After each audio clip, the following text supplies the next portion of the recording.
So you want an electric dirt bike, but you don't want to spend a lot of money. Well, you're in the right place because today we're going to talk about what I think the top 3 bikes are under $1,500. I wanted to make this list today because bikes at these prices are a great way to get people into the world of riding without breaking the bank. Because I've talked about this in past videos, but the concept of getting into e-motos or even gas bikes is very intimidating when you're first starting cost-wise, in my opinion. Even to get on a budget bike like I'm on right now, the Talaria XXX, it's going to cost you after gear like $4,500 just to get riding. So I think the bikes we're going to talk about today at these prices are much more approachable for a new rider that has nothing to start with and is at ground zero. The first bike I want to talk about on this list is the Mototech 60 Volt Pro. For those of you that don't know, Mototech has a whole lineup of bikes and they've been in the game for a while. They actually make more than bikes. They have a whole lineup of other electric products too. And personally, I remember when I first started seeing these bikes in the e-moto scene, which was a couple years ago, I actually didn't trust them all that much just because they kind of looked cheap, and at the time the market was just underdeveloped. In fact, if I'm remembering correctly, I think the first bike of theirs I saw was actually the 48 volt, but the 60 volt has seemed to taken over in popularity for good reason, has a lot better specs. So that's the one I want to talk about today. Now to start, the most important part, obviously, how much does this bike cost? And you can get it anywhere from around $1,300 to $1,400.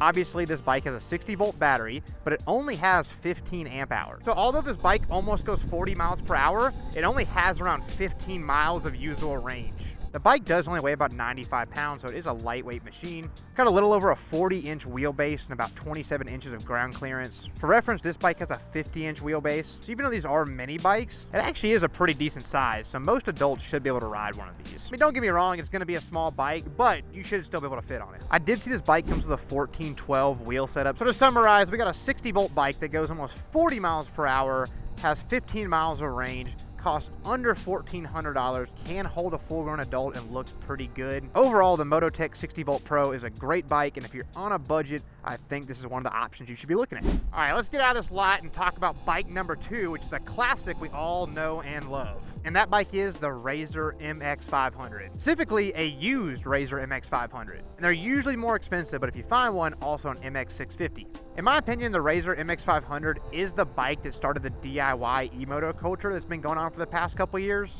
And that's up for debate because light Bs are definitely, part of that too. But for the past 3 or 4 seasons, building Razors has become a trend, dying off a little bit. But I think it really has shown us that you can buy a used frame and then build it from the ground up for a decent cost. I want to say an MX500 new is about $600, but you can find them on Marketplace for around half the price. It's getting harder to do nowadays because more people want these bikes and it's becoming more popular. But if you stay persistent and you have the money ready, you can definitely find at least a roller for a solid price. And if you can buy that roller for, around $200, $300, $400, that leaves you another $1,200 to go buy your whole kit. Now you will have to leave the stock wheels, brakes, all that good stuff, because to make those bikes super capable, you would have to upgrade a few other components. But that's not what this list is about. This is about getting into the bike world for a low cost. So look at this on Electro & Co.'s website. Even if you wanted a 72 volt battery, it's still under $1,400 for the whole kit. Those bikes come stock with a 36 volt battery, which you definitely do not want, so you're gonna have to upgrade it. But you could definitely put a smaller battery in with that kit and it'd be just fine. Still a great bike. But that just goes to show, if you find a really good deal on a roller, maybe you find one that's not working, doesn't even have the powertrain, just has wheels and brakes, you might be able to make a legit 72 volt build for under $1,500, which is crazy. All right, so that brings us to the last bike on this list. And this may be a controversial take, but I think a lot of y'all probably saw this one coming. The last bike we're going to talk about today is the Tudio, or formerly known as the Tudio Soleil 01. But we all know this bike for good or bad reasons. Because over the past year, this bike has become extremely popular. And even though it gets a lot of hate, it became popular for good reason. And I'm going to tell you why. Now, the price varies depending on where you get it, but it goes from anywhere from $1,300 to $1,400. I've seen lower prices out there, and you can definitely get better deals, but that seems to be the median price. It has a 48 volt, 21 amp hour battery. Depending on your weight, the top speed will be in the upper 30s. And you should be able to get around 20-ish miles of usable range. So that's going to be one of the biggest differences if you are deciding between the Mototech and the Tudio.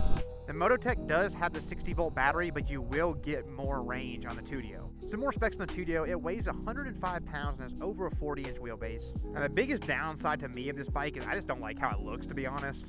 because everything else, price considered, pretty much checks out. I mean, you pay for what you get, and what you're paying for this bike, you're actually getting a lot. And the good news is this bike is becoming so popular, there's actually starting to be some aftermarket support for this. But at the end of the day, a Tudio just kind of looks like a Tudio, so if you like how it looks, great. If you don't, probably not the bike for you. That's my top 3 bikes under $1,500. None of these bikes are perfect, they all have their flaws, but that's not what this list is about. This list is about giving people options to get into riding at an approachable cost.